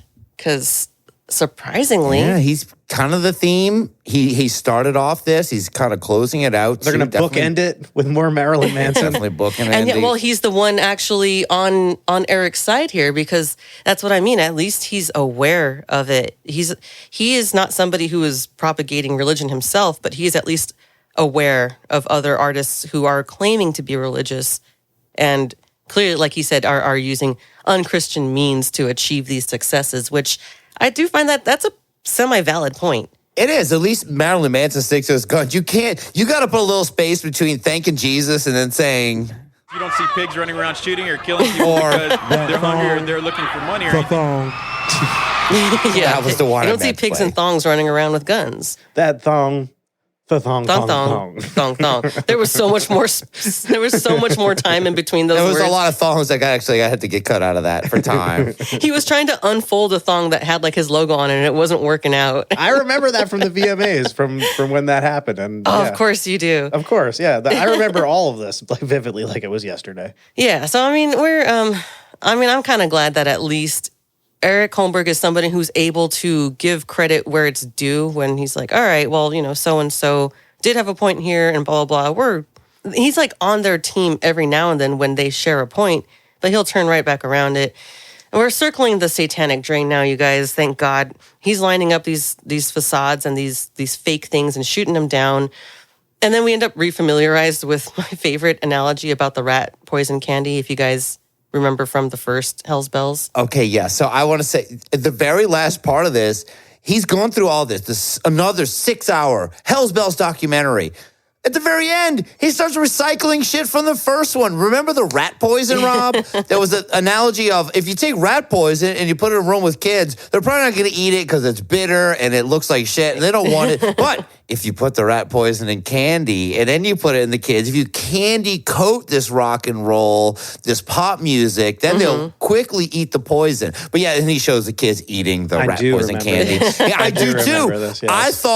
I thought I was having some kind of hallucination. I was like, no way. I remember this. Yes, he brings the rat poison back. He brings a couple of bits back, right, Treya? If it ain't broken, then don't fix it. Like it hit the first time. He's bringing it back for another round here. But you don't bring it around like it's the first time you're seeing it. I mean, it's been a while, It's true. I remembered it clearly. And I don't know if you remember then also the analogy of like I think in the first one it was a guy dying in a hospital bed, and I don't know if he ended up in a casket later, but That's the guy, he brings this up now. That it's like a little funeral setting and the guy's in the casket again. And he's like, oh, this guy trapped in the coffin of his fallen nature, physically alive but spiritually dead and unable to help or redeem himself. Another so dramatic, terrible analogy. But the thing that really disturbs me is he finishes with this thought of the whole do what thou wilt and equates that to following your heart. And that's a very popular message, not just in pop songs for adults, but like in kids' songs and movies and cartoons, this idea of follow your heart, believe in yourself, really positive messages. But he's completely seeing it, twisting as disobey God, give up your faith in God and only have faith in yourself, which is not at all the point that any of these things are trying to make, I don't think. Yeah, the way he closes this and the analogies he uses, the two, and I didn't realize how many songs actually say this, but he follows all the songs that talk about doing what you want. Like, I'm going to do what I want to do, want to have fun. There's so many songs. And he brings up My Way by Frank Sinatra. He shows Frank Sinatra and then Elvis and then Sid Vicious singing it and in the movie shooting everyone in the audience. But and you realize how many songs do just talk about, hey, do what you want to do. Yeah, it's a very popular theme. There's literally one of my favorite songs is Hall & Oates, Do What You Want to Do. But there you go. That was in there. Yeah. But the Follow Your Heart theme, Dre, you're right. There are so many songs that talk about following your heart. But his point was, according to the Bible, man's heart is wicked. So you cannot follow your heart because you are following a wicked path. If you follow your heart, that's a wicked thing. You ever hear any songs talking about follow your heart, that's wicked. He even closes with a song from the Sonic the Hedgehog cartoon that talks about following your heart, but he plays the song while he's showing images of the Holocaust and people getting murdered at Kent State. It's like the weirdest thing. Like you're hearing the Sonic the Hedgehog song and this because your heart is wicked. You cannot follow it. And that was literally the point of this entire thing. Yeah. And and apparently there is literally a line from the Bible in Proverbs that says, he who trusts in his own heart is a fool. And to me, that sounds like super damaging. Like you said, there was, really innocent songs that, they were not setting out to corrupt people to not believe in God or follow some kind of morality. And I wouldn't tell people not to follow their own doctrine and everything, but to insinuate that these songs, like 98 Degrees pairing up with Stevie Wonder, I think it was for Mulan or something. Like, it was like, come on, you're gonna, I can't even with this guy. 98 Degrees. Innocent teamed up with Stevie Wonder for Mulan. Where the fuck have I been? I need to get on this. Not listening to Radio Disney in the 2000s, I could tell you that, because I remember that song crazy. But so at the very end of this were a bunch of video testimonials from people who were saved. And honestly, most of them were very endearing and inspiring stories about how God and the church saved them from a life of addiction and sexual abuse and whatnot. And that's a good thing. But these were a couple that I found disturbing. Hello, my name is Mike, and Christ set me free from the lie of doing my own thing and thinking I was saved because I went to church and loved gospel music. While what we say is important, the way we live our lives is the real bottom line. Like St. Francis said, preach the gospel at all times, and if need be, use words. Don't be afraid to be different from the world around you.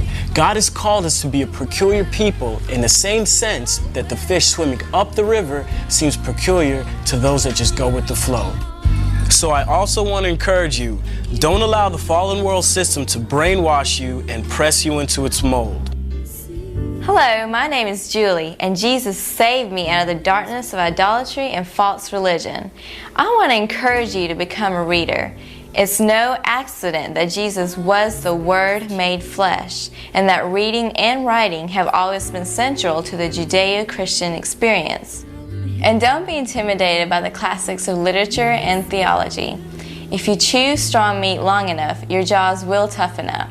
Remember this, readers are leaders, and TV watchers are bottom feeders. Hello, my name is Eric, and God set me free from a world of sex, drugs, and rock and roll. No more from you. We know who you are. No, Eric. enough. Why is he inserting himself into the testimonials at the end? Enough. We had 6 hours of you, Eric. And yes, these testimonials did close it out, but there was his very final point he tried to make. He brought it to an analogy. He said, look, you've learned all you're going to know about Charles Monroe and Marilyn Manson and Blueberry Hill and Tori Amos, all this stuff. There are 2 tubes you can go down in this world. One tube leads to the crumpled body of Jesus. The other tube, and he shows you the MTV logo and just shows you a bunch of music videos. So that's basically the choice. Sounds like I want to watch some music videos. It's the choice you're given at the end. Honestly, maybe Eric would have been happy that MTV did. There was literally no music on MTV at all. It became Road Rage, Road Rules, and Real World, all that stuff. Well, now it's about pregnant teenagers too, so I don't think so. They leaned even harder into it. He must hate it now. It's just all debauchery. It's Teen Mom and all that shit. Like he just must be boiling looking at it. Oh, think of it this way. He's like, well, fuck, they took the music out of it and just left all of the bad stuff. Yeah, it's like distillate. and they always have to have like the one Christian girl that goes on the show that, I don't know, something happens to her. I just thank God for giving me little Aiden when he did, because I just feel like I've been blessed now that Jesus has been inside me. I can't believe he tried to put himself in. Hey, my name is Eric, and we know enough about you. We've heard nothing but you. He needed to put somebody in there who sounded like they still had some sort of like their emotional charisma left in them, because the other two just seemed that's what you want to call it. They were drained of all emotion. Their whole personalities have been sucked out of them. They are just human, cyborg, Christian robot people. Yeah. And they just regurgitate the same you don't want to shit just be that in he some says mold. over and over And when again. he was saying it, I'm like, what are you... Sorry. I'm glad you said that, Rob. Like, that's what disturbed me about it. That kid, Mike, the first one in that last clip, he was doing everything by the book. He sounded like a perfectly good Christian kid to me. You know, he went to church. He loved gospel music. He didn't seem like... He's like, oh, I was saved from the lie of doing my own thing. Yeah. Because but God made us to be peculiar people, but I'm not allowed to be peculiar. All of these messages about don't be brainwashed. And yet I feel like, Eric, these people have spent so much time creating this elaborate 12-hour production between the two of these documentaries about brainwashing, and they're the ones doing just as much brainwashing. And you know, I think it's important for us to say that this isn't Christians in general, right? Like, that we're talking about when we talk about this, and this like whole topic this isn't like representative of how Christians are. I don't think. Very true. No. It's a very particular. You know, this is Eric and his particular fundamentals that he follows. It's that remnants of fire and brimstone that leaks into media and touches on the media that we've all consumed over the years as far as music goes. When it becomes like that evangelizing thing where he's like trying to push his, trying to push his beliefs and the way that he believes that things should go and his version of Christianity on people, that's when it becomes like, shut the fuck up, dude. Exactly. Like, what are you talking about? When by the end you're talking about songs from Sonic the Hedgehog, about following your heart being wicked, that's when I'm losing. That's when I'm just like... Yeah. If you don't shut up, I'll... Exactly. And I'm so glad you brought that up, Rob. I feel like the thing that really set me like, it just made me feel really weird, is I feel like this is going to be doing a lot more damage. He's setting this impossibly high, impossibly sterile standard for parishioners to embody, youth especially, that they're going to end up like between shame and honestly causing so much more like psychological damage from not getting to enjoy music. You know, it's like we talked about earlier. They're not just going to blindly follow everything that's in these lyrics. I think you can be a good Christian, listen to music, and watch TV. Don't treat these kids like mindless puppets who will just absorb and reflect everything they hear in a song. Give them some basic guidance, sure, and then give them the credit they deserve as intelligent individuals and trust them to be good people. You can like Jesus. Yeah, you can like Jesus and be a decent person and still want to listen to devil music. Yeah, I'd like to think that Jesus, fine. I like to think that Jesus probably would have been a rocker. Honestly, you look at him, like the version that we usually see, you know, Look white at his Jesus. hair. He's usually got long hair. He's got a beard. He looks like Tom Petty, kind of. He's got like rocker vibes. I don't know about Tom Petty, but yeah. You know what I mean? The vibe, yes. The vibe is there. He's like relaxed. Yeah, I don't know. He let his hair grow. I feel like that's one of the things that he probably bitched about. Eric was probably saying that having long hair is a satanic thing. Jesus had long hair. Jesus is a fucking hippie. Yeah, that's just, I don't know. I was think saying Jesus would be cool with prayer. that. Jesus, you want to chime in real quick? I would love that. This is real simple. I love naked women. Okay, thank you. Thank you, Jesus. Oh, Jesus. I think we all do. We're closing it out. Jesus Christ. There we go. That's Rob. I don't know if that's Rob's final word. Dre and Maura, do you have any final words on Eric Holmberg and all of the Hell's Bell saga? I think the thing I just said was yeah. pretty I much think it. we all did great. That's it. So be sure and answer this week's poll because we're letting it ride. Who is the most evil musician we've talked about? Is it Marilyn Manson? Is it Tori Amos? George Harrison? The Undertones? And I I'm think gonna we should add Eric Holmberg in there. Well, maybe we'll add Eric Holmberg, and I want to add Charles Monroe, the Buddha Smasher, too. God. Or maybe Priest, he gets the in there. techno-pop superstar. There's so many fake artists that are so satanic. It's amazing. They're all satanic. That's why there are others. We want to hear who the most evil musician after this whole series is. So just go to unbelieverspodcast.com to vote, and hopefully that's it. We are done here in hell.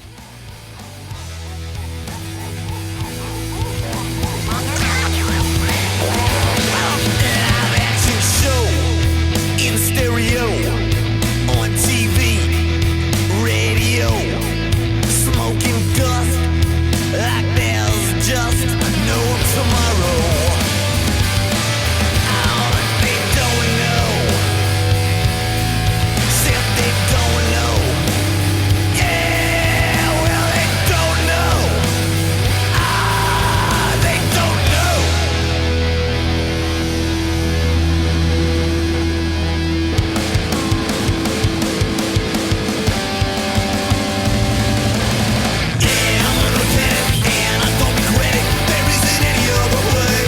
Oh, I guess we came out a little bit unrepentant from Hell's Bells 2. Man, this has been an epic undertaking to get through. Man, now we've done 12 hours of Christian documentary on the Unbelievers podcast. No more, please. Like, if there's a third one that comes out, I'll pass. This Yes. is really a lot. We get it. At this point, Eric, we get it. You didn't need to stick yourself in at the very end again, introduce yourself. We got it. He needed it. Yeah, at this point, we can't talk about how everything is satanic anymore. We already know. We've covered all the bases, every single one of those. If it's not God, it's Satan, basically. It's the bad thing. He didn't give us any kind of out. He didn't. There's no good way to get in. There is no out. That's what following he's this. trying We're to like, say. well, that's the kind of a plus of it. It's like, no, he didn't give any plus. No, just stop doing everything. Everything's bad. It's just a sit there. feedback loop. It just goes around and around and around, and there's no end to it ever. Just go straight to church, do not pass go, do not collect $200, and then go straight back home, and maybe you'll get to heaven. And there's only a couple bands you can listen to. You can listen to Van Morrison, of course, not Jim Morrison. No. You can listen to the Ventures. Also, notice he never went after Radiohead. It's like one of the few bands they didn't go after. I don't know why. So maybe It was too Radiohead heady. safe. Because maybe it just wasn't so obvious. Maybe their context is a little bit more, I don't know, convoluted or some shit. I think they just confused him too much. He just was like, he moved exactly. on to something that was more blatantly satanic. Yeah. Oh, look, there's tits. You know, let's go for that. Of course, there's always that, as he likes to say. Wait, let me find the clip. It's not the thong. It is. It's not Bayfest. This is real simple. I love naked women. That's basically tits right there. that we Welcome were to the getting into. Satanic Club. Let's get butt naked and blank. Rock and roll. Thank you, Eric. That's what we're going to do. We're sticking with that. And I'm sure, hey, it's up to you, whatever you want to do. It's fine. But follow your heart. Or don't. No. Wait. Whoa. I'm sorry. Our hearts are wicked. We can't follow hearts. Right. You follow your heart, you're a fool. I'm following my heart. I've always followed my heart. And it's clear. We're gonna follow our hearts right now to our voicemail segment because we have gone long. There is no poll this week. We're running the same poll like we said, but we do have some voicemails we need to get to real quick. So let's get into the Unbelievers voice mailbag. The Unbelievers mailbag. Ooh, right in the mailbag. Hey man, check your mailbox. Hey, you got some new mail over here. Mailbag. The mailbag is cool. Mailbag. Sup, bitches? It's mail time. Yes, we've gotten a couple of Unbelievers voice mailbags since our last episode. We haven't heard these yet. We're excited to hear. I wonder if they're Hills Bells related. Who knows? But Rob, what do you got? Yeah, we've got a few. Let's fly through these. Here we go. Hey guys, it's Corrupted Mask. I'm finally giving you a follow-up on my last voicemail. So yeah, unfortunately, watching the McPherson tape that night was kind of underwhelming, even under the conditions of being alone at night and wasted on Long Island teas and gummies. I guess after seeing it multiple times and listening to Brian and the old group rip on it, it's lost some of its punch. It didn't give me any night terrors or paranoia, but watching it the second time through with the director's commentary on, that was pretty cool. But by the way, I'm still going to enjoy a few drinks on the weekends, but I decided to cut out the other substances since they always make me useless the next day. Oh, and yes, fuck Grover.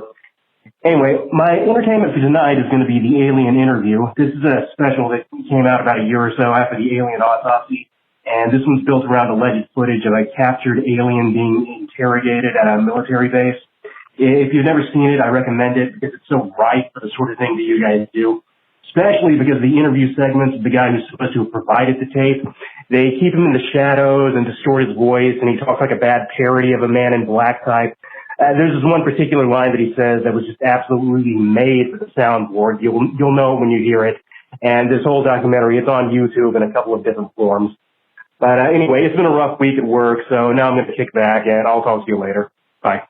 All right, bye, Corrupted Mass. Thanks for checking in.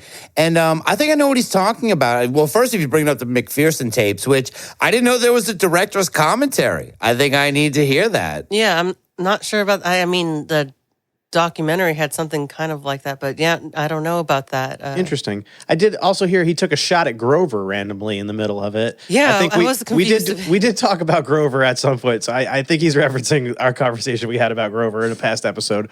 But I did catch that, and maybe we should check this documentary out he's talking about. It sounds pretty interesting. Okay, I'm not sure. I think I know what he's talking about, but when we were working in Zona del Silencio talking about Skinny Bob, there is another alien interview video that is referenced kind of in the same way as Skinny Bob, where there is an alien sitting there being interviewed, and I think that's what he's referencing. Now, the Skinny Bob video, of course, is no audio. It's very intriguing. Go check out ZDS Case 001. But thanks for chiming in, Corrupted Mass. Good to hear from you as always. Yes. Thanks for keeping Violet Monroe on our radar. Boy, Violet Monroe sending us that tweet with that bowl. That has got, they say that has a long tail. I still see creeps liking that post to this day. Every couple days, every couple weeks, maybe. Check it. I'll get a random like on a post we're tagged in because it's someone loving all of Violet Monroe's stuff. Yikes. Thank you, Corrupted Mask, for bringing her into the Unbeliever-verse. What else we got? All right, let's do another one. Here we go. Hey, Unbelievers, I just saw an orange floating lantern, and it totally got away from me. Okay. Oh, man. Well, I was hoping for something. I was hoping it didn't get away from you. But those floating lanterns, man. I think this is something we asked for last week was from some more soundboard clippy kind of impressions. Yes, impressions, clips. And that was a good one. Let's hear the original, of course. Yeah, he's baiting us to play the clip, so we might as well do it, I guess. That's a floating lantern. You're not getting away from me. You've got to book it next time, though. We want to hear. I want to hear the actual. I want to hear the footsteps from the fish and sneakers. You got to be quicker. Just put the Fred Flintstone running in there under you. That's fine. All right. I think we have some more, right? Yeah, we'll keep it moving. Here's another. That was a great one. Thank you. Hey guys, it's your friendly neighborhood anomaly, Destin Star. I'm wondering if you guys can count me on trying to do a Bigfoot call. But I'm going to have to do that in the next voicemail because I am stuttering and I'm trying my best to make it sound more presentable. There we go. And yeah, so next phone call, I will just do the noise, time me. That's pretty much it. Deuces. Perfect. Okay, I love this. I love he's setting it up. That's amazing. Thank you, Destin I can't Starr. wait. This is a drama we need. We need dramatic voicemail sagas. Please, just whatever your prequel is, just you can call in the voicemail and just set up whatever your next voicemail is. That's fine. We will keep us up with waiting. you. We don't mind. I like we need this the technique, excitement. though. I can get used to this. All right, let's hear it. I can't wait to hear it. Oh, yeah. Oh, we have it. Good. Yeah, here we go. Whoa.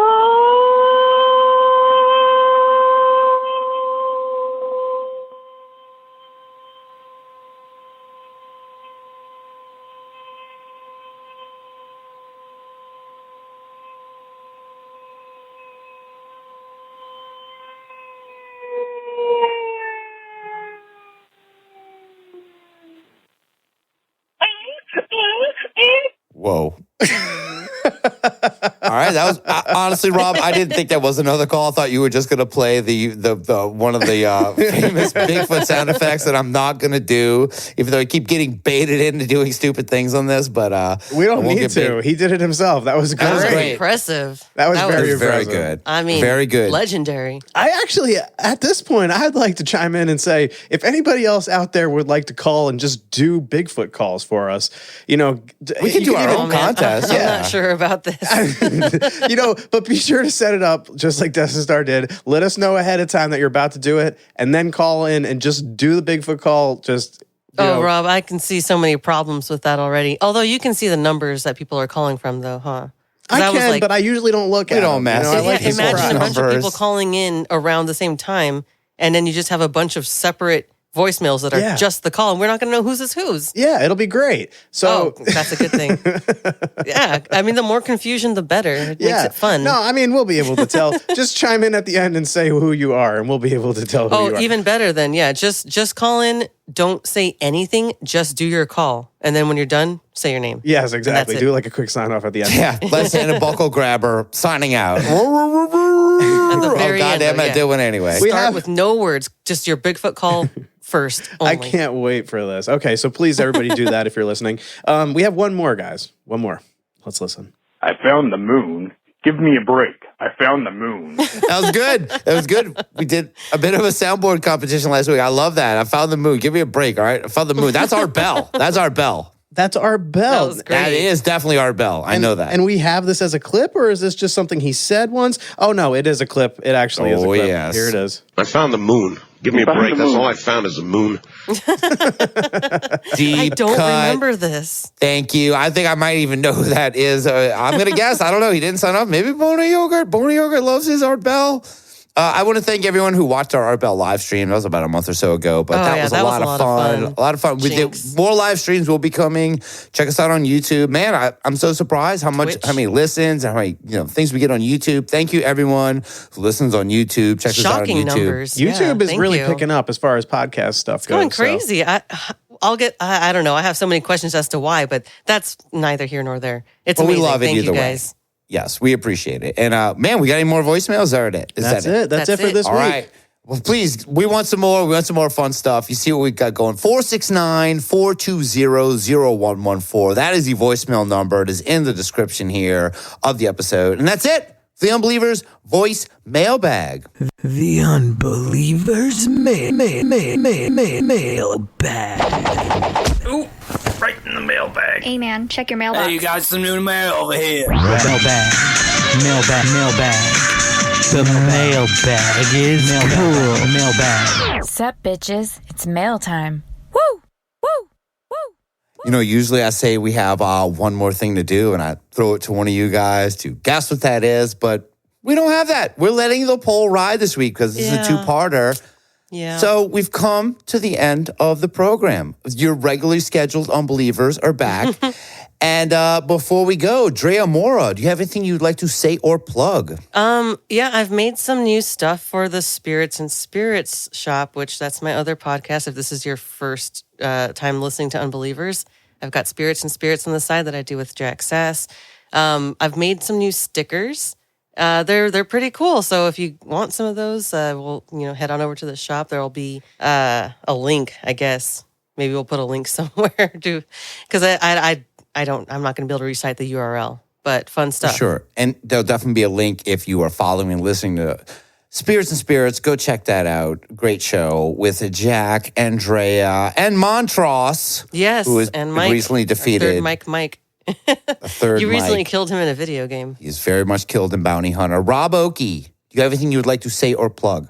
I will just say and plug my Instagram at Rob Oakey, which you can go and follow and, show me some love on there. And besides that, check out our Patreon, patreon.com/The Unbelievers Podcast or Unbelievers Podcast, one or the other. Search for Unbelievers Podcast on Patreon and you will find us.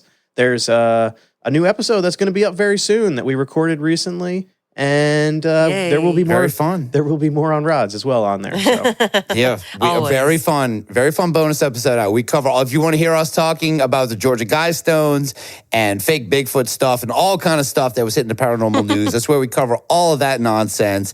And I'm gonna plug a buddy of mine, an artist. Go check out at Art Muffin Studios, at Art Muffin on Instagram. Yeah. Great artist, amazing. He's done a lot of fun stuff for us, and he just has a lot of cool paranormal monster, Mothman related stuff. You would love his stuff. Great stuff. And go check out Zona del Silencio. That's always out there. That's Drea and I. And we're out there doing weird stuff. We are talking about all kind of fun stuff. Go check it out. And that's it. The Unbelievers Podcast host today were Drea Mora and me, Russ Ryan. Our producer and soundboard engineer is Rob Oakey. You can join that Patreon by going to patreon.com/Unbelievers Podcast. You can follow the show on Twitter at Unbelievers Pod and Instagram at Unbelievers Podcast. Our Facebook group is the Unbelievable Podcast Network. And check out our merch store at TeePublic. There's a link in the description with so much stuff. And man, so many awesome patrons. Luis Martinez, Caleb Despins, Rod Begliomo, our official Rod, Marcus Golay, Jack Day Whiskers, Brandon Cardona, The Ominous Clouds, Chris Porteous, Robert Farrington, Dominic Chile, Lid Vicious, Fabian, Art Muffin, Nick Marshall, Ramiro, Sam Schwobal, Creepy Little Book, Johnny Knott, Sandra and Deborah Foles, Chris Stroker, Luis Payon, 8-Bit Melody, Jenny Dyer, Christopher Balderrama, David Egelhoff, JT Spranklin, Vic Voss, Little BB, Dr. Ortega, Tyler Ventura, Adam Dvorak, Corrupted Mask, Michael Phillips, Carol Valley, Manny, MQ Ultra, CJP, Braden Hitt, Raymond Orwell, Todd X, Christopher Panici, The Moon, The Judgy Moon, Mike Henry, Mike Hartstead, Bryce Cronenberg Jr., Don Bright, Shannon Frigno, Tom O'Connell, Donna Mance, Jenna Stevens, Cat Chaos, Jason Kelly, Mike of the Mike Army, Brian Ashton, Mike Army Menta, Armenta of the Mike Army, also Wombat Preservationist. Our music advisor is Pandora3373. Our official composer and theme song creator is Unbeliever A.A. Ron, a.k.a. Aaron Chilb. Go check out Nashville Tour Stop. He's got his podcast. It's up and running. Our official graphic designer and card maker who designed our logo is Raymond Orwell. Check out his work at P. Raven Creative on Twitter and Project Raven Creative on Instagram. Our official procrastinator is Jeffrey Hart Reniff. Our official Baby Yoda publicist is Pam Z. Our official Unbeliever listening between the stations for a message from Art Bell is Scott E. Our official Hazmat Lou is Hazmat Lou. Our official Unbeliever without a title is Nicholas Aristavi. Our official Unbeliever that needs a title is Destin Starr and Andrew Reichsdyke, both the new patrons. Thank you so much. I think he called himself the Neighborhood Anomaly this week. So. Ooh. Our official Neighborhood Anomaly is Destin Starr. And Andrew Reisdyke, we need your name, but he will be at Mothman Fest. I have spoken with him, so we will see him there. Our official Unbelievers Racing Puckwudgies is Joe Filler. Our official Resident Sagittarius is Gozanton. Our official Madman is Unbeliever Adam. Our official Mothman Enthusiast is Michael Shields. Our official Unbeliever Peacefully Eating a Hamburger is Michelle Durham. Our official Unbelievers Time Traveler is Taylor Nelson. Our official Ghost Hunter is Emilio Childs. And ghost hunting in New England and having a baby very soon, very pregnant. Our official senior European correspondent is Kay Mill about plugging a baby. Plugging Amelia's baby. Our official senior European correspondent is Kay Mill, the I Don't Know podcast. Our official guardian of the bench is that Kraken Stacker. Our official Alien Bopper is Nunchuck Bob. And this week's Unbelievers focus is Pam Z, who may be trying to come out to Mothman Fest or Babe Fest, as I might start calling it now after tonight. We might call our Mothman Fest Babe Fest. If she does make it, She told me that she will be very easy to spot.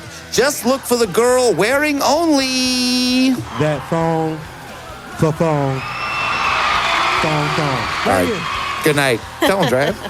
Follow your heart. Get naked. Oh, no.